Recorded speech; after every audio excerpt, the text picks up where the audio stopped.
નમસ્કાર, vibes of ઇન્ડિયામાં આપનું સ્વાગત છે. લોકસભાની ચૂંટણી છે, ધુઆંધાર પ્રચાર બંને પક્ષો છે કરી રહ્યા છે.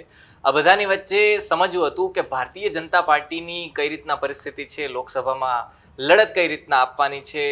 ગઈ વખતે એના પહેલા પણ 26 બેઠક જીતી અને આવ્યું હતું, પરંતુ આ જ વખતે 26 બેઠક જીતવાની છે કે કેમ, કારણ કે એક સમાજનો અત્યારે વિરોધ છે એ ચાલી રહ્યો છે અને બાકી પણ ભારતીય જનતા પાર્ટીના જેટલા પણ નેતા છે એ પોતાની રીતના પ્રચાર વગેરે કરી રહ્યા છે. પ્રધાનમંત્રી નરેન્દ્ર મોદી પણ હમણાં થોડા સમયમાં ગુજરાત પહોંચવાના છે. આ બધાની સાથે ભારતીય જનતા પાર્ટીની ચૂંટણીની પ્રચારની જ વાત કરવી છે અને એના માટે જ આપણી સાથે જયરાજસિંહ પરમાર બાપુ જોડાયા છે, ભારતીય જનતા પાર્ટીના પ્રવક્તા. અને બીજું એક મહત્વનું એ છે કે આજે આપણી ટીમ પણ છે જે બાપુને સવાલોનો મારો કરવાની છે અને ભારતીય જનતા પાર્ટીના પ્લસ પોઈન્ટ શું છે, નેગેટિવ પોઈન્ટ શું છે, આ બધા જ વિષયો ઉપર વાઇબ્સ ઓફ ઇન્ડિયામાં આજે વાત કરવી છે. બાપુ, સૌથી પહેલા તો મારો તમને સવાલ એ રહેશે, સૌથી પહેલો, કેવી ચાલે છે પ્રચાર વગેરે, બધું કેવું ચાલે છે? જો સામાન્ય રીતે ચૂંટણી છે એ લોક ઉત્સવ છે. જેમ હિન્દુ ધર્મમાં દિવાળી હોય, હોળી હોય, ઉત્તરાયણ હોય તો લોકો હોશભેર ઉજવતા હોય છે. મુસ્લિમ સમાજ હોય તો ઈદ ઉજવે, એ રીતે ક્રિશ્ચન હોય તો નાતાલ ઉજવે.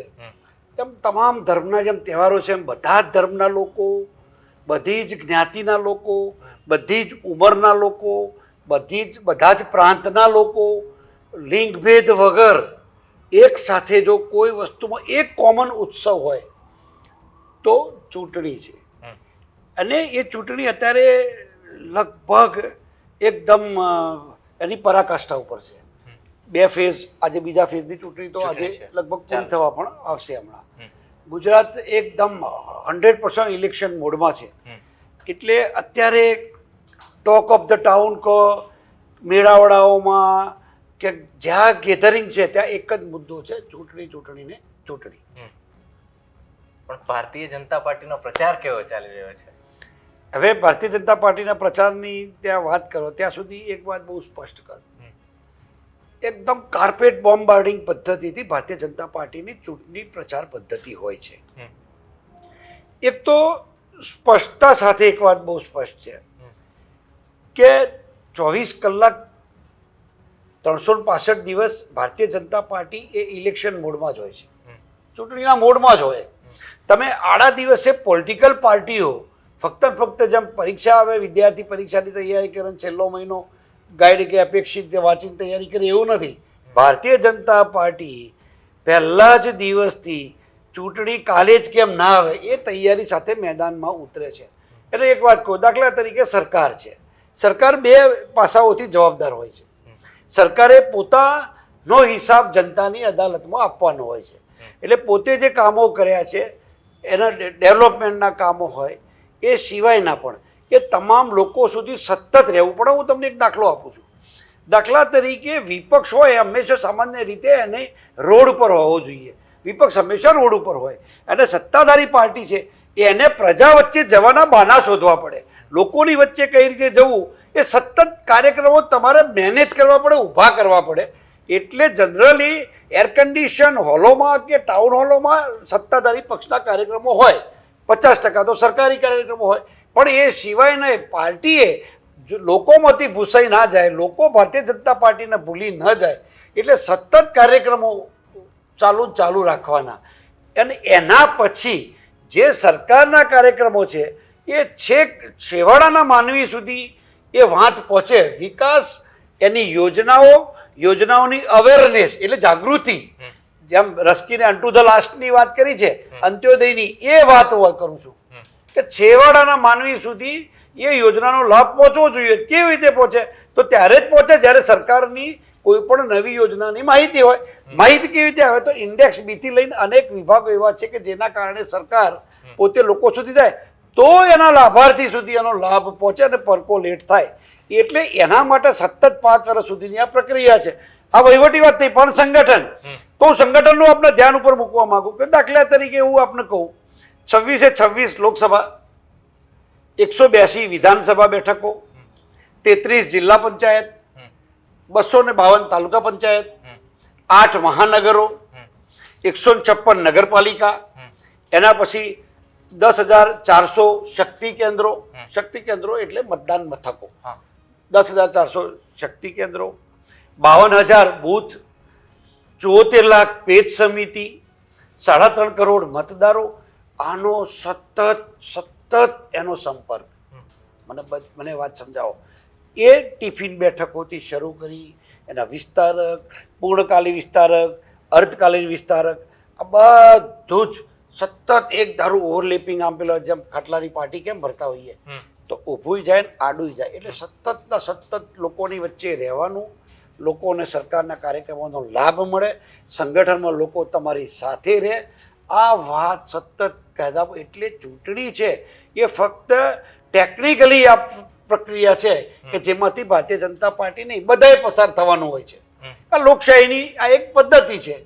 પહેલાના જમાનામાં માથા કાપીને રાજ મળતા હતા, આજે માથા ભેગા કરીને રાજ મળે છે. એટલે જે માથા વધેરતા હતા એ જગ્યાએ વધારવાના છે. જે રાજાઓ જે એમની માતાના પેટમાંથી જન્મતા હતા હવે પેટીઓમાંથી જન્મે છે. બરોબર. વાત એક જ છે, મતપેટી છે. તો એ પેટી જન્મ એ જ રાજા લોકશાહીમાં. અને એનું નામ જ લોકશાહી, of the people, by the people, for the people તો વ્યાખ્યા છે.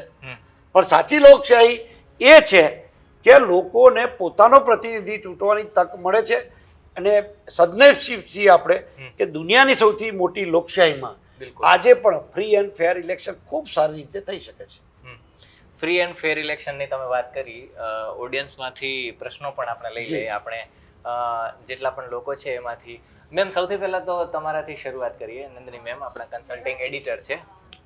આપ પોતે ક્ષત્રિય છો. જી. આપના નેતા રૂપાલાજીએ જે સ્ટેટમેન્ટ કર્યું એનાથી ક્ષત્રિય સમાજ અને એમાં ખાસ કરીને બહેનો ખૂબ નારાજ છે. સો તમને શું લાગે છે કે ભાજપને કેટલી અસર થશે? જો એક વાત બહુ સ્પષ્ટ કહું કે જે રૂપાલાજીએ કહ્યું છે એ બિલકુલ ગેરવ્યાજબી અને ખોટી વાત છે. એમને ન જ કહેવું જોઈએ. અને કોઈ પણ સમાજ હોય એની લાગણી દુભાય જ. અને ક્ષત્રિય સમાજે તો આ રાષ્ટ્રને ખૂબ આપ્યું છે. ઈસવીસન 600થી શરૂ કરી અને આજે 2000 એટલે આજે આટલા વર્ષોમાં આ ધરતી ઉપર અનેક આતતાઈઓને, આક્રમણખોરોને જો આ ધરતી ઉપર આવતા રોક્યા હોય તો ક્ષત્રિય સમાજે રોક્યા છે. એક જ પરિવારે આ આક્રમણખોરોને ભારતની ધરતી પર આવતા 700 વર્ષ સુધી રોકી રાખ્યા હતા. બાપા રાવલ પરિવાર જે મહારાણા પ્રતાપના વંશજો છે ત્યારથી કરી રાવલ ખુમાન, રાજા સાંગા, કુંભા, રાણાઓનો ઇતિહાસ છે. આમાં કોઈ મુઘલ, કોઈ હિન્દુ, કોઈ મુસ્લિમ મુદ્દો નથી. પણ સોનાની ચીડિયા ગણાતો આપણો દેશ ગુલામ બન્યો એ પહેલા અનેક વર્ષો સુધી આ ધરતી ઉપરથી આક્રમણખોરોને દૂર રાખ્યા હોય તો ક્ષત્રિય સમાજે આપે. જેટલા લીલા નાળિયેર આજે પણ નાળિયેરી ઉપર છે એના કરતાં વધુ માથા ક્ષત્રિય સમાજે આપ્યા છે. એટલે ક્ષત્રિય સમાજને જ્યારે રોટીબેટીની વાત આવે, અસ્મિતાનો સવાલ આવે ત્યારે સ્વાભાવિક છે. અને કોઈ પણ સમાજ, ક્ષત્રિય સમાજને તો કહેવાનો સવાલ જ નથી, પણ એ સિવાયનો કોઈ પણ સમાજનો હોય તો પોતાને એના આત્મસન્માન હોય છે, પોતાની અસ્મિતાનું હોય છે, પોતાને ગૌરવ હોય છે. એટલે સ્વાભાવિક છે કે રૂપાલાજીએ જે વાત કરી છે સદંતર ખોટી છે. એમને માફી પણ માગી છે. એમને 40 મિનિટ પછી માફી પણ માગી લીધી હતી. પણ માફી માગવાની પદ્ધતિ હજુ ક્ષત્રિય સમાજને ક્યાંક ના ક્યાંક અલગ અલગ રીતવાની એ છે. એટલે આ આંદોલનનું સ્વરૂપ ચાલી રહ્યું છે. પણ આંદોલન અને ચૂંટણી બે ભેગી થઈ છે અને એની અંદર બાકીના લોકો જે રસ ધરાવતા લોકો છે એ સ્વાભાવિક છે. જો ચૂંટણી ના હોત તો વળી પાછું ચિત્ર જુદું હોત. જો એટલે દરેક મુદ્દા ઉપર રેન્ક એન્ડ ફાઇલમાં સંજોગો કેવા છે એના પ્રમાણે આ થયું છે. પણ રૂપાલાજીએ જે નિવેદન કર્યું હતું એ ખોટું જ છે. એમને પાછું ખેંચવા થાય એમને માફી માગી છે. સો આમાં અસર ભાજપને કેટલી થશે એક આ નારાજગીના કારણે? અને જો એઝ અ પ્રવક્તા આપ માનો છો તો પાર્ટીના અમુક લોકો પણ માનતા હશે કે આ ગેરવ્યાજબી સ્ટેટમેન્ટ હતું, તો આ લોકોની ડિમાન્ડ જે છે ક્ષત્રિય સમાજની કે એમને કેન્ડિડેચર પાછું લઈ લેવું જોઈએ, એ કેમ ના થયું?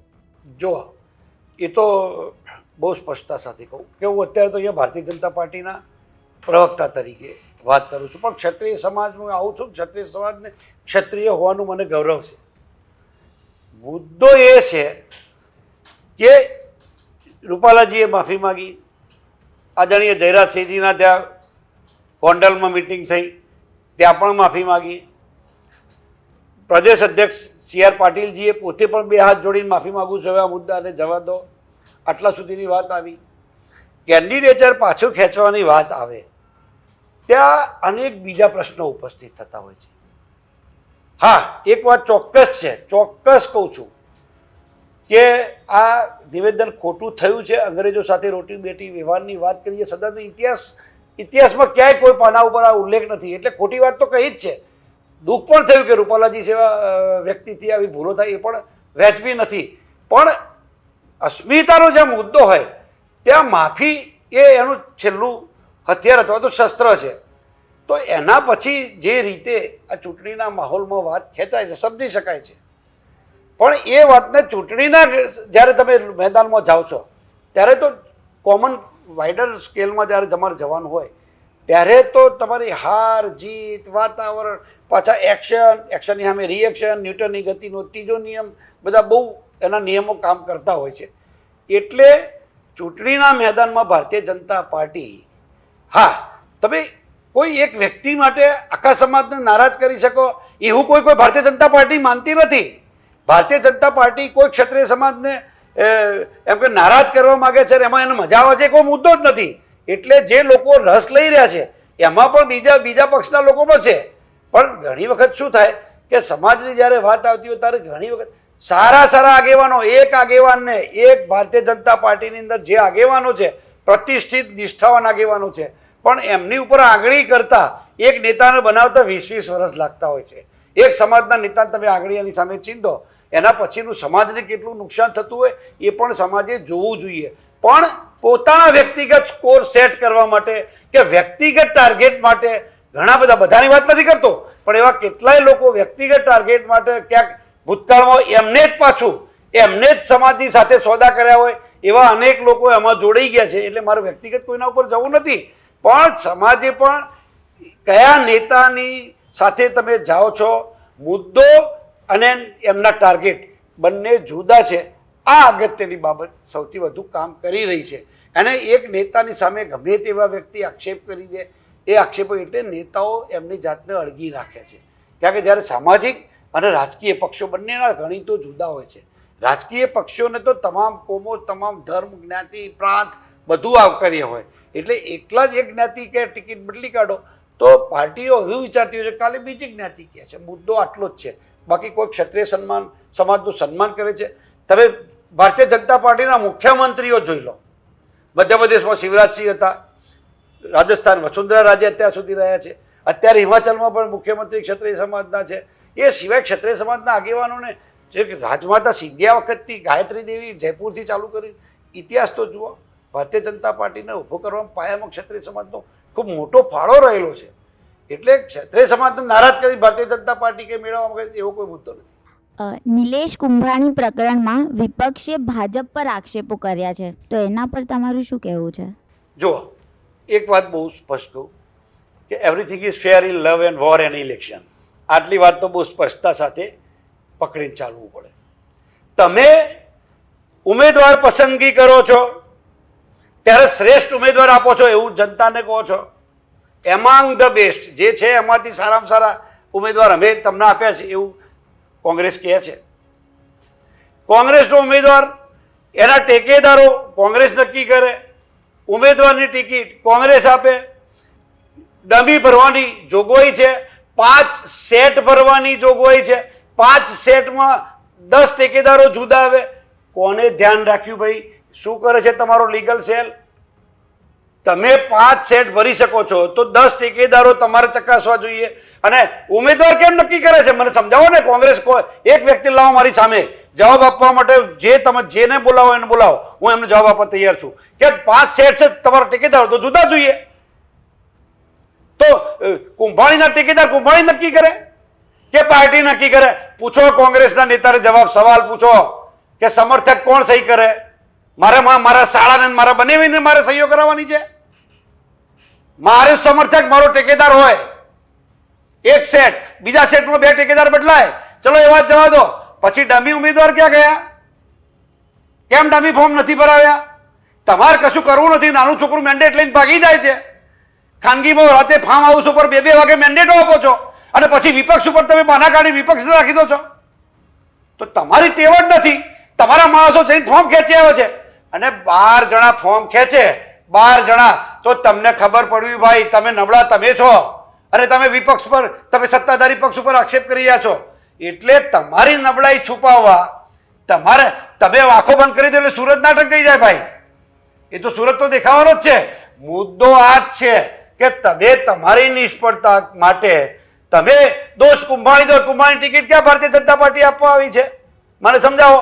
બીજું, બાકીના 14 જણા લોકો છે તો 14 ઉમેદવારો ટેકેદાર ભારતીય જનતા પાર્ટી બધા લમડે બંદૂક મૂકી દીધી, બધાને પૈસાના ખોખા આપી દીધા. વાતો કરવાની, પોતાની નબળાઈઓ ઢાંકવા માટે આ મુદ્દા લઈને આવો છો. એટલે કોંગ્રેસની જે નબળાઈ હતી એનો ભારતીય જનતા પાર્ટીએ પૂરેપૂરો લાભ લીધો એમ તો તમે અરે સ્વીકારશો? ભાઈ, આ ક્યાં ભજન મંડળી છે? આમાં ક્યાં મંજીરા વગાડવાના છે યાર? આ તો ચૂંટણીનું મેદાન છે યાર. આ તો ચૂંટણીનું મેદાન છે. યુદ્ધની અંદર એના નિયમો હોય, નિયમો પાળવાના. એમની ભારતીય જનતા પાર્ટી આટલી સશક્ત છે તો એને તો સામે ચાલીને કેવું જોઈએ કે રાખો ઉમેદવાર, રાખો કોઈ ઉમેદવાર હોવો જોઈએ, કે ચૂંટણી થાય લોકશાહીની પદ્ધતિ પ્રમાણે મતદાન થવું જોઈએ. મુકેશ અંબાણી પાસે તો બિનહરીફ 3 લાખ કરોડની બિનહરીફ સંપત્તિ. વિજેતા થવાનું તમે શા માટે પસંદ કર્યું? મુકેશ અંબાણી પાસે 3 લાખ ગૌરવ લેવા કરોડની જેવી તો વાત છે ને કે બિનહરીફ ચૂંટાઈ જવું. તમે પ્રશ્ન પૂછો, જવાબ પૂછો. એટલે મારો પ્રશ્ન આ છે હા, કે આ કોઈ ગ્રામ પંચાયતની કે માર્કેટ યાર્ડની ચૂંટણી છે નહીં કે બિનહરીફ ઉમેદવારને વિજેતા બનાવી દઈએ આપણે બધું સેટિંગ કરીને. આ એક દેશની સૌથી મોટી ચૂંટણી, સંસદની ચૂંટણી છે, જે સંસદો કાયદા ઘડે છે. એને આ રીતે, અને સુરતમાં કેટલાય મતદારો જે છે એ મતદાન પોતાના અધિકારથી વંચિત થઈ ગયા. અત્યારે એ લોકો પોતે હૈયાવરાળ કાઢે છે, એ તો તમને ખ્યાલ જ હશે. એટલે એ રીતે તમે જવાબ આપો કે કઈ આવું શા માટે એમ? એક વાત કહું, કોંગ્રેસે ભૂતકાળમાં મહંત વિજયદાસજી વખતે ખ્યાલ છે મહંત કુતિયાણાની બેઠક કઈ રીતે બિનહરીફ થઈ હતી? એ કોંગ્રેસને હજુ ફરીથી મારી ચેલેન્જ છે આપના માધ્યમથી, આ જ પ્લેટફોર્મ પર ફરીથી તમારા સમય હું આવવા તૈયાર છું. કોંગ્રેસ આપે એ સમય હું આવવા તૈયાર છું આ પ્લેટફોર્મ પર જવાબ આપવા માટે કે કુતિયાણાની બેઠક કઈ રીતે બિનહરીફ કરી હતી. ગામ જાણતું નથી, ગામને ખબર નથી એમ માનીએ છીએ આપણે. મારી વાત સમજો છો? એ સિવાય પહેલીવાર બિનહરીફ સીટ થઈ છે અથવા તો કોઈ પણ જાતના જે વાયોલેશન છે એ વાયોલેશન કરીને ભારતીય જનતા પાર્ટી બિનહરીફ થઈ છે. મારી વાત સમજો. એટલે ભારતીય જનતા પાર્ટીએ કોઈ ઉમેદવાર કોઈ રહેવા માંગતો નથી, નિલેશ કુંભાણી રહેવા માંગતો નથી, એના ટેકેદાર રહેવા માંગતા નથી, તો ભારતીય જનતા પાર્ટી બીજો ડમી ભાજપનો ઉમેદવાર ઉભો રાખીને ચૂંટણી કરાવે એમ તમારા મત માટે એમ કહું છું. મારી વાત સમજો આપ. જે સ્વેચ્છાએ કલેક્ટરની એટલે કે આરઓની રિટર્નિંગ ઓફિસરની હાજરીમાં જાતે ઉભા રહી સ્વીકારવાનું. ફોર્મ ભરવા માટે તમે જેલમાં દિવસ ભરી શકાય, ખેંચવા માટે રૂબરૂ જવું પડે. મારી વાત સમજો. ભરવા માટે ચાલે, ખેંચવા માટે રૂબરૂ જવું પડે.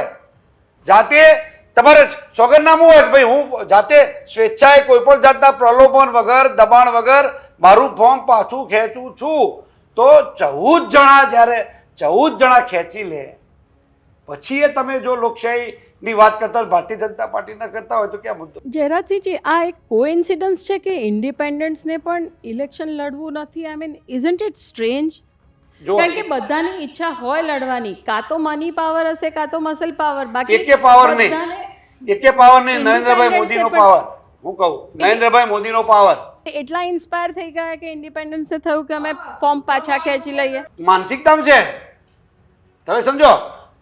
આ વાત મારી એ છે કે પોલિટિકલ ઇવેન્ટમાં, ચૂંટણીના મેદાનમાં જ્યારે જનતાની અદાલતમાં જવાનું હોય, એક પણ આગેવાને ફરિયાદ કરી કે મને ધમકાવ્યો તો ના, એક પણ આગેવાને કોઈ પૈસા આપવાની વાત આવી તો ના, તો પછી તમે 14 જણા જો તમારું ફોર્મ પાછું ખેંચી લેવાના હોય અને પછી ભારતીય જનતા પાર્ટીને દોષ દેવાનો હોય તો એ વાત વ્યાજબી નથી. હા, મોરલ ગ્રાઉન્ડ ઉપર મતદારો, નવા મતદારો મત આપવા હતા, બધી વાત વ્યાજબી છે, મુદ્દો એ નથી. અચ્છા, બીજું, આ કોઈ ચૂંટણીના મેદાનમાં એવું તો હતું નહીં કે ભારતીય જનતા પાર્ટીને બહુ કાટેકી ટક્કર છે, સુરતની એક સીટ નહીં આવે તો દેશની સરકાર બનવાની નથી, એવું તો કશું છે નહીં. 10 લાખ કરતાં વધુ લીડથી સુરતની બેઠકો જીતવાના છે, નવસારી સુરત. તો એવું નથી. એવું હોય તો મને બતાવો. તો શું કામ ભારતીય જનતા પાર્ટી, ચલો અને સુરતનું ખેંચાઈ જાય તો નવસારીનું કેમ નહીં ખેંચાય ભાઈ? ઉપરથી આખા દેશમાં CR પાટીલ સાહેબને એમને પોતાનો વટ નથી પાડવો. હું જે વાત કરું છું સ્ટુડિયોની વાત નહીં, નોર્મલ વાત કરું છું કે એમને CR પાટીલને વટ નથી પાડવાનો, તો અહીંયા અમિતભાઈ શાહ સાહેબને બિનહરીફ થઈને વટ ના પાડવાનો હોય? જો એવું જ હોય તો વારાણસીમાં કેમ ચૂંટણી થાય? અજય રાય કેમ ફોર્મ નથી ખેંચી લેતા ભાઈ? તો વડાપ્રધાન તો બિનહરીફ થઈ જાય. જો એવી માનસિકતા ભાજપની હોય તો નરેન્દ્રભાઈ મોદી શું કામ ચૂંટણી લડે? તો સવાલ એ છે જ નહીં, પણ બાકીના વિપક્ષની કમજોરી, વિપક્ષની નબળાઈ, અને બીજું કહું, મારે શું કરવું, ચૂંટણી લડવી નહીં લડવી, ફોર્મ ભરવું, ખેંચી લેવું, એ વ્યક્તિગત જે બાબત છે. હા, આમાં ટેકનિકલ એવું કંઈ હોય, કોઈએ ફરિયાદ કરી, કોઈએ અપહરણની ફરિયાદ કરી, તો પછી એનો તપાસનો વિષય આવે. પણ આટલા બધા કેસમાં આખા દેશમાં, ગુજરાતમાં તો 26 5 લાખ કરતાં વધુ લીડથી બેઠકો આવવાની છે. સુરતની બેઠક તો 10 લાખ કરતાં વધુ લીડથી જીતવાની છે. એટલે આ વાત કરી મેં કે કોઈ દબાણથી નથી કરી. મારે એ પૂછવું છે કે વસુંધરા રાજેજી ક્યારે કેમ્પેઇનમાં પ્રચારમાં આવી રહ્યા છે? જો સ્ટાર પ્રચારકની યાદી હોય છે, એમાં કેટલીક ટેકનિકલ બાબતો હોય છે. સ્ટાર પ્રચારકની યાદી એટલે સ્ટાર પ્રચારકની યાદીમાં નામ આવી ગયું એટલે બધાએ પ્રચારમાં આવી જ જવું એવું નથી હોતું. એ તો ચૂંટણી પંચમાં ખર્ચના હિસાબોમાં એ પક્ષના હિસાબમાં ખર્ચ ગણાય. સ્ટાર પ્રચારકની યાદીમાં નામ ન હોય અને મારા પ્રચારમાં આવી જાય તો ઉમેદવારમાં ખર્ચ ગણાય. હવે હેલિકોપ્ટર ને બીજું ત્રીજું ને બધા ખર્ચા ઉમેદવારમાં ન થાય છે, એટલે સ્ટાર પ્રચારકની યાદીનો આ નિયમ હોય છે. અને વસુંધરાજી પ્રચારમાં આવશે તો એમને રાજસ્થાનની જવાબદારી છે. હજુ ચૂંટણી હવે પતી છે, હજુ તો આજે રાજસ્થાનની ચૂંટણી પતી છે. એટલે વસુંધરાજીથી લઈને તમામ આગેવાનો જે માસ લીડર છે, લોકોની વચ્ચે છે, એ લોકો આવે છે. ભારતીય જનતા પાર્ટી 2 મોરચે લડાઈ લડી રહી છે. એક વૈચારિક લડાઈ, એના નેતાઓ આગેવાનો, તમે જુઓ વિદેશ મંત્રી દક્ષિણ ભારતથી આવે છે, શાના માટે ગુજરાતમાં આવે ભાઈ? અશ્વિની વૈષ્ણવજી આવે, શાના માટે આવે? તો આપના માધ્યમ થકી જે લોકશાહીની ચોથી જાગીર છે પત્રકારત્વ, એના માધ્યમ થકી વિદેશ મંત્રાલયથી લઈ અને જેટલા પ્રશ્નો હોય એ લોકો સુધી કેમ જાય એના માટે આવે, પ્રેસ કોન્ફરન્સ કરે, તમારા મનમાં હોય જનતા વતી તમે પ્રશ્નો પૂછી શકો. તો આટલી બધી સરસ તો વ્યવસ્થા કરી છે. એવું તો છે નહીં કે વિદેશ મંત્રી જાહેર સભાઓ સંબોધવા આવ્યા. વિદેશ મંત્રી પ્રેસને મળે છે. પ્રેસને શું કામ મળે છે? તો ગુજરાતની 7 કરોડની જનતા સીધી વિદેશ મંત્રી ના મળી શકે, રેલવે મિનિસ્ટર ના મળી શકે, કોમર્સ મિનિસ્ટર ના મળી શકે. તો આપ એનું માધ્યમ છો, તો આપની સાથે સન્મુખ થયા જ છે. અને જે તમારા મનમાં હોય પ્રશ્નો પૂછી અને એ બીજા દિવસે વાઇડર સ્કેલમાં લોકો સુધી જવાના જ છે. તો બધા જ વહીવટથી લઈને તમામ સંગઠન લઈને બધી જ વસ્તુઓ એ કરી જ છે. મને સમજાવો. જી, તમારો આ આખો પ્રચાર છે કે 400 પાર સ્થિત થવાનો છે. સો લાઈક મને એ પૂછવું છે કે આટલા બધા વિવાદ થઈ રહ્યા છે હાલમાં, લાઈક ક્ષત્રિયનો વિવાદ થઈ રહ્યો છે, તો હાઉ કોન્ફિડન્ટ આર યુ કે લાઈક તમને આટલા સીટો મળી શકે? જો એક વાત બહુ સ્પષ્ટ કહું કે આખા દેશમાં, બહુ સરસ પ્રશ્ન પૂછ્યો મને વાત ગમી એટલા માટે કે લોકોની વચ્ચે મારો આ પ્રશ્ન લેપ થઈ જાય, મિસ થઈ જાય. આખા દેશમાં અને મોટે ભાગે દુનિયાની રાજનીતિમાં જ્યાં લોકશાહી છે, જ્યાં લોકોની મોહર માર્યા પછી તમારે રાજ સત્તા ઉપર આવવાનું હોય, સામાન્ય રીતે એ હ્યુમન બિઈંગ છે, વ્યક્તિની અથવા તો જે જન્મે માત્ર વ્યક્તિ છે, માણસ છે, એની માનસિકતા છે, એને ચેન્જ જોઈએ.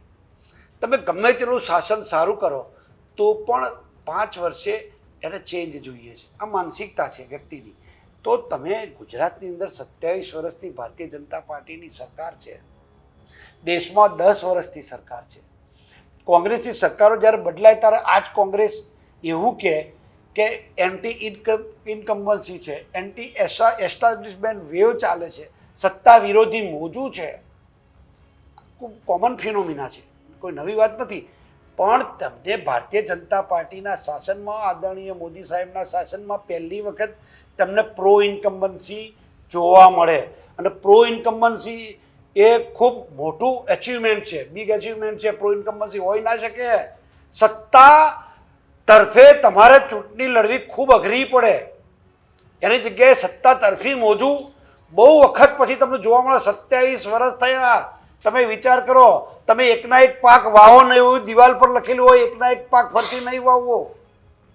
દરેક વ્યક્તિ તમારે ચેન્જ જોઈએ. તમને ઘરની ફર્નિચર તો થોડા સમય પછી બદલી કાઢવું પડે, કપડાં તો બદલી કાઢવા પડે, ફેશન તો બદલાઈ જાય, હેરસ્ટાઈલ તો બદલાઈ જાય, બધી જ વસ્તુઓ તો તમારે ચેન્જ જોઈએ. તો ગુજરાતની જનતા 27 વર્ષથી એક ધારો જનાદેશ આપે છે. એમાં કંઈક કારણો હોય, મીડિયા મેનેજ કરવાથી ન થઈ શકે, ગોદી મીડિયા કહેવાથી ના થાય, લોકોની વચ્ચે જવું પડે, કાર્યક્રમોથી લોકોનો સંતોષ, અને આટલા બધા પ્રોસ્પેક્ટમાં 7 કરોડ લોકો ખુશ ના હોય, 7 કરોડ મેનેજ ના થઈ શકે. જાહેરાતોથી જ ખાલી થવાતું હોત તો MDH મસાલાવાળા કાકા મુખ્યમંત્રી થઈ ગયા હોત અત્યાર સુધીમાં. એમની ખૂબ જાહેરાતો આવે ટીવી પર. એથી ના થવાય. લોકો વચ્ચે તમે એક જ વખત કદાચ ગિમિક્સ કરીને જીતી જાઓ, બીજી વાર ના જીતી શકાય, બીજી વાર લોકો ઓળખી જાય. એક વખત તમને ના ઓળખતા હોય તો મત મળે, પછી ઓળખી જાય એટલે ના મળે. એની વચ્ચે તમારે સતત, જેમ કમ્પ્યુટરમાં પેલી ટેમ્પરરી ફાઇલ બને ને, ટેમ્પ ફાઇલ, તમારે રિમૂવ કરતા રહેવું પડે. એમ સતત પ્રક્રિયા છે, ઉમેર્યા જવું પડે. લોકો નારાજ થાય, નારાજ થયા 10% તો 20% વધુ લોકો કેમ લાયા પછી યોજનાઓ થકી સતત પ્રયત્નશીલ રહેવાથી તમે સત્તામાં આવ્યા પછી પાછી પાતળી સરસાઈ માંડ આવે એવું નહીં. થમ્પિંગ મેજોરિટીથી આવે, 26 બેઠક આવે, 156 વિધાનસભાની બેઠકો આવે, એમાં 50 કરતાં વધુ બેઠકો તો લાખના વિધાનસભામાં 50,000 કરતાં વધુ માર્જિન. આ બધું લોકોની વચ્ચે ગયા વગર, સુશાસન છેક નીચે સુધી મોકલ્યા વગર થઈ શકે નહીં. એ વાત કેવી છે? જયરાજસિંહ, આ વખતે પહેલીવાર એવું બન્યું છે કે ચૂંટણી કમિશને વડાપ્રધાનને નોટિસ આપી છે, બરાબર? જે રાજસ્થાનમાં એમણે પ્રવચન કર્યું હતું નરેન્દ્ર મોદીએ. તો ભારતીય જનતા પાર્ટી છેલ્લા 2 ટર્મથી સત્તા ઉપર છે, ઘણા વિકાસના કાર્યો પણ કર્યા છે, અને ભવ્ય રામ મંદિર પણ બનાવ્યું છે, અને મોટો વર્ગ એનાથી ખુશ છે, બરાબર? તો જ્યારે ચૂંટણી એકદમ નજીક છે, મતદાનના દિવસો જ્યારે જેમ નજીક આવતા જાય છે, એમ વિકાસની વાતો છે, કરેલા કાર્યોની વાતો છે, એ બાજુ પર રહી જાય છે, અને છેલ્લે મુદ્દો વાત છે એ છેલ્લે હિન્દુ અને મુસલમાન ઉપર આવી જાય છે. અને વડાપ્રધાન કક્ષાના નેતાએ કેમ જૂઠાણાનો આશરો લેવો પડે છે? શું ભાજપ એમ માને છે કે આ વિકાસની વાતો છે એ લોકોને અસર નહીં કરે, મતદારોને પ્રભાવિત નહીં કરે, એવું ભાજપ માને છે? કયું જૂઠાણું કયું? કોંગ્રેસના મેનિફેસ્ટો વિશે જે વડાપ્રધાને કહ્યું કે મંગલસૂત્રને તમારી મિલકત લઈને લઘુમતીને આપી દેશે આ પાર્ટી, એવું કોંગ્રેસના મેનિફેસ્ટોમાં નથી. એવું શા માટે વડાપ્રધાન બોલે? જગજાહેર છે વસ્તુ, એ તો તમને ખબર હોવી જોઈએ. પરફેક્ટ પ્રશ્ન પૂછ્યો. કોંગ્રેસના મેનિફેસ્ટોમાં સમજો, આ હું યોગાનુયોગ, મારે તો વાંચવાની આદત છે એટલે હું આપને કહું છું કે મને 1 મિનિટ તક આપો, હું આપને કહું. 2009ની લોકસભાના મેનિફેસ્ટો જોઈ લો. 2009નો લોકસભાનો મેનિફેસ્ટો, બરાબર?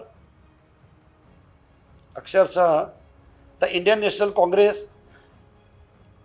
is irrevocably committed to ensuring that the constitutional right of all minorities are protected fully. That આ મેનિફેસ્ટો વાત કરું છું. 2009ના. અરે ઉલ્લેખ એનો થયો છે. એવું સંસાધનોની વાત છે કે સમાજના વાત 2024ની વાત છે. આ વાત બહુ સમજવા જેવી બાબત છે. ડૉક્ટર મનમોહનસિંહજીએ જ્યારે હતા ત્યારે 2009ની લોકસભાની ચૂંટણીમાં આ મેનિફેસ્ટોનો 2024ની ચૂંટણીની વાત કરવાની છે. મારી વાત તો સાંભળો, મારી વાત પછી જે પ્રશ્ન જવાબ આપીશ, ચિંતા ના કરો. તમે જે પૂછો જવાબ આપીશ, મારી વાત તમે સમજો.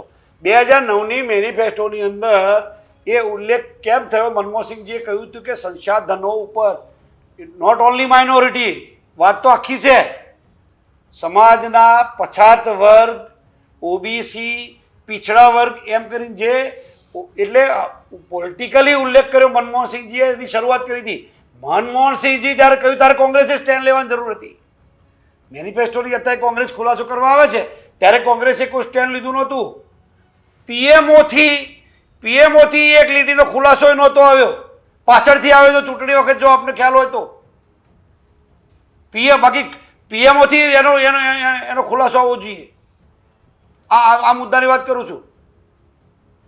અને એનો કહેતા હોય તો હું આપનું સ્ક્રીન આપી દઉં, સ્ક્રીન પર ચલાવજો એક્ઝેક્ટ શું છે. એટલે ફક્ત પોલિટિકલી વાતોથી. અને બીજું, આ દેશના ડૉક્ટર બાબા સાહેબે બનાવેલું બંધારણ કોન્સ્ટિટ્યુશન એ આજે નહીં, અજરા અમર છે. હા, સમયાંતરે ડાર્વિનના નિયમ પ્રમાણે survival of fittest and struggle for એક્ઝિસ્ટન્સમાં સમયની સાથે તાલ મિલાવવા માટે, સમયની સાથે કહું છું, સમયની સાથે પ્રકૃતિ બદલાય. સિંહોના ટોળા નહોતા, હવે સિંહોના ટોળા જોવા મળે છે. એવું કહેવાય સિંહોના ટોળા ના હોય. અત્યારે ગીરમાં જાઓ તો 10 સિંહ સાથે પાણી પીતા જોવાનું પિક્ચર તમને જોવા મળે. તો પ્રકૃતિ બદલાય છે, એમ સમયની સાથે બદલાવા માટે એમેન્ડમેન્ટ્સ આવ્યા. કોન્સ્ટિટ્યુશન ઓફ ઇન્ડિયામાં કેટલા એમેન્ડમેન્ટ આવ્યા છે જુઓ. Representation of people's act, RP act છે. આરપી એક્ટમાં કેટલા બધા સુધારા આવ્યા છે. તો જ્યારે કર્યા હોય ત્યારે વાત જુદી હતી.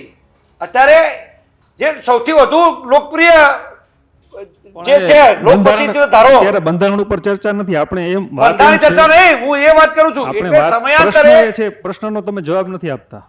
શું પ્રશ્ન એ તમે જે ઈચ્છો છે નથી આપતો. ના ના, અમારો તમારે જે જવાબ જોઈએ છે નથી આપતો. મારી વાત સમજો, તમારે જે જવાબ જોઈએ છે, આ તકલીફ જ આ છે. તમે ડાયવર્ટ થઈ ગયા છો. ડાયવર્ટ નથી થઈ રહ્યો, બરાબર કહી રહ્યો છું. બાબુ ના, તમારે જે જવાબ જોઈએ છે હું નથી આપતો. ક્વેશ્ચન આખો રિફ્રેશ કરું. જ્યારે 2014 ની અંદર નરેન્દ્ર મોદી આવે છે ત્યારે મોંઘવારીની વાત કરે છે, શિક્ષણની વાત કરે છે, અને બાકી પણ ઘણા બધા મુદ્દા છે એની વાત કરે છે. આપણે 2019 2018 આ બધા સમયમાં ઘણી બધી સ્કીમ્સ લાવવામાં આવે છે, સ્કિલ ઇન્ડિયા લાવવામાં આવે છે, સ્ટાર્ટઅપ ઇન્ડિયા લાવવામાં આવે છે. અત્યારે કેમ આ બધું ભૂલાઈ ગયું છે? અને મુદ્દો અત્યારે વિકાસનો છે, ખરો વિકાસ જો થયો છે તો પછી કેમ કોઈ ધર્મને આગળ કરી દેવામાં આવે છે? ચૂંટણીની અંદર બધા જ મુદ્દા વડાપ્રધાને જ બોલવાના એવું હોય છે? એવું માનો છો? તમારી માનસિકતા એવી છે કે બધા મુદ્દા વડાપ્રધાન ચોપડી લઈને આવે અને વિકાસની જે અમારી છપાયેલી ચોપડી છે વડાપ્રધાન બોલી જાય એમ માનો છો તમે? એ મુદ્દા જો વડાપ્રધાન કરે તો વિપક્ષ એમ કહે છે કે એના એ જૂની કેસેટ વગાડે છે. અમે જનધન ખાતાની વાત કરી છે, અમે 24 કલાક વીજળીની વાત કરી, જ્યોતિગ્રામની વાત કરીએ છીએ. અત્યારે એના પર પ્રજાએ મોર મારી દીધી. જ્યોતિગ્રામ મંજૂર હતી, મત આપી દીધો, મંજૂર થઈ ગયા. બાલાકોટની એર સ્ટ્રાઇકની વાત કરી છે, 14ની પછી આવ્યા અને 19માં બાલા સ્ટ્રાઇક પર મત લીધા છે, તેની વાત કરી અમે. તો બધા જ મુદ્દા તમે આ મુદ્દાને કેમ ચર્ચા નથી કરતા એ તમારો વિષય થયો. અમે શું ચર્ચા કરી એના ઉપર આવો, અમારે શું કરવાનું છે એના ઉપર આવો. તમારા મનમાં જે ચાલે. તમે તો એમ કે વડાપ્રધાન અમે સારું શર્ટ પહેર્યું તો બોલ્યા જ નહીં, એવું થોડું છે. વડાપ્રધાન જે અને વડાપ્રધાને પોતાની 45 મિનિટ કે 40 મિનિટની સ્પીચ હોય, એ 40 મિનિટની સ્પીચની અંદર આખા કાર્યક્રમો તો તમારે ઓછામાં ઓછા 7 દિવસ કથા બેસાડવી પડે. તમારે કથા બેસાડવી પડે 7 દિવસ આખી એકલી ભાજપ કથા કરાવો તારે એટલા કામો કર્યા છે. તમે એક ચલો હું હમણાં ફોનથી ચાલુ કરું, તમે ચાલુ કરો. કેટલો સમય તમારી પાસે? ક્યાં સમય છે? 30,000 રૂપિયા જાહેરાત હોય 1 મિનિટની. મને ખબર જ, તમે મને 40 મિનિટ આપો છો તો કેટલો કિંમતી છે મારા માટે, મને ખબર જ છે. તો તમે ભાવનાત્મક મુદ્દા છે, ભાવનાત્મક મુદ્દામાં 370 રામ મંદિર, કોંગ્રેસનું રામ મંદિર છે તો મુદ્દા છે. તમારે સરેન્ડર થવાનું નથી, રામ મંદિરમાં જવું નથી. અને રાહુલ ગાંધીએ પછી પ્રચાર કરવા માટે પાછો અયોધ્યાથી રેલી કાઢી અને અયોધ્યાના મંદિરમાં ફોર્મ ભરતી વખતે પ્રિયંકા ગાંધી, રાહુલ ગાંધી દર્શન કરવા જાય એના માટે અયોધ્યામાં રેલી ગોઠવી.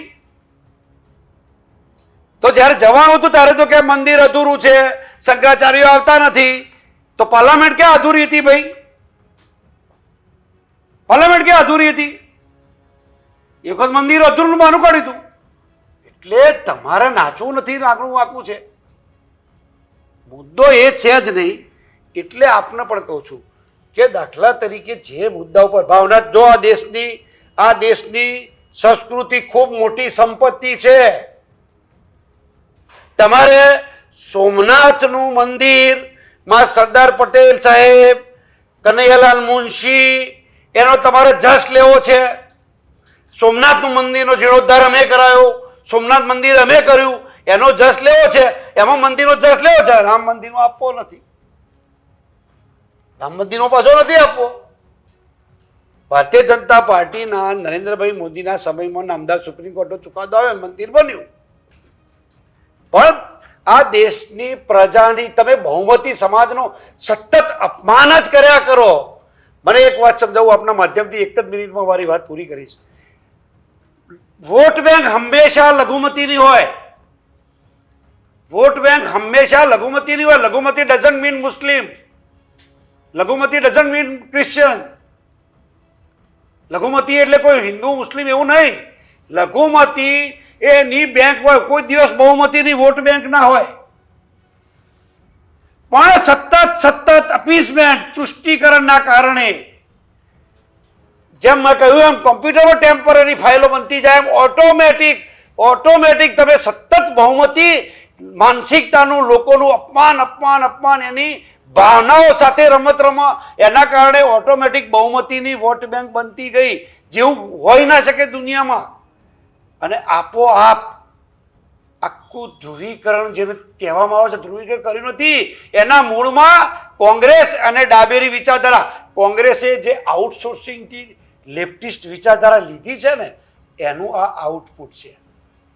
અને પછી નરેન્દ્ર મોદી આવે એટલે એમ કે હિન્દુ મુસ્લિમની વાતો કરે છે, એવું નથી.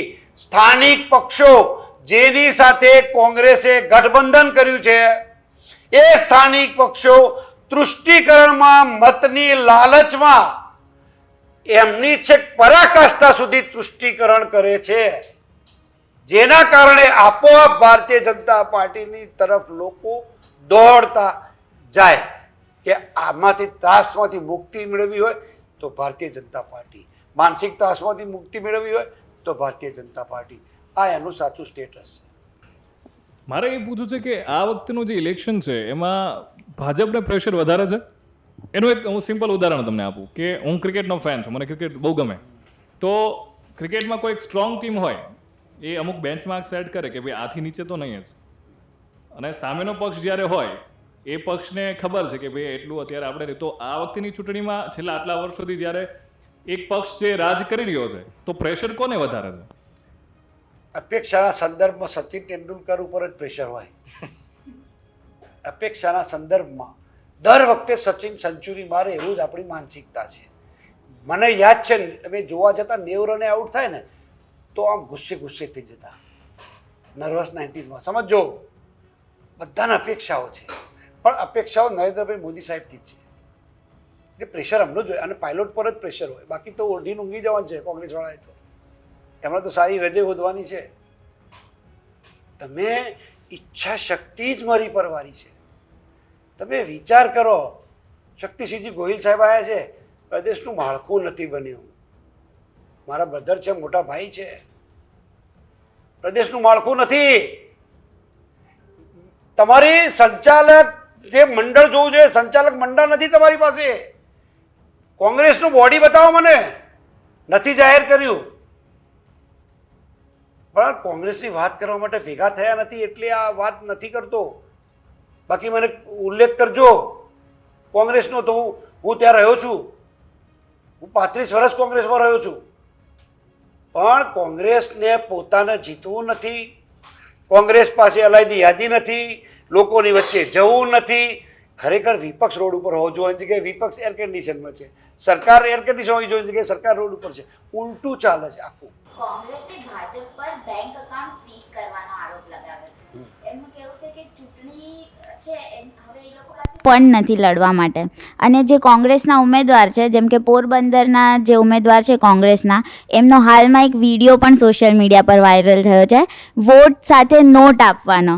અને ગેનીબેન છે જે બનાસકાંઠાના જે ઉમેદવાર છે કોંગ્રેસના, એમણે પણ લોકો પાસે ફંડની અપીલ કરી છે. તો એના પર તમારું શું કહેવું છે? થોડો લાભો કરજો, પછી કટ પેસ્ટ કરી દેજો, વાંધો નહીં, હું એનો જવાબ આપું. સરસ. એક તો જુઓ, કોઈ પણ ચૂંટણી છે ને, એકદમ ફ્રી વર્ડમાં વાત કરું છું, એટલે તમારે જે જરૂર હોય એટલું લેજો. ચૂંટણી છે ને એ હંમેશા સમીકરણો, સૂત્રો બધાના આધારે ચાલતી હોય છે. ઇન્દિરાજી આવ્યા, દક્ષિણમાં ચિકમંગલુર લડવા ગયા, એક શેરની 100 લંગૂર, ચિકમંગલુર સૂચના આવી. પછી મંડલ કમંડલની રાજનીતિ આવી 1990માં. વિશ્વરાજ પ્રતાપસિંહ એટલે વીપી સિંહે રાજા નહીં ફકીર હૈ દેશ કી તકદીર હૈ. કોંગ્રેસે સૂત્ર આપ્યું રાજા નહીં રંગ હૈ દેશ કા કલંક હૈ. સૂત્ર આવ્યું. આ જ લોકોએ મિલે મુલાયમ કાશીરામ હવા મેં ઉડ ગયે જય શ્રી રામ.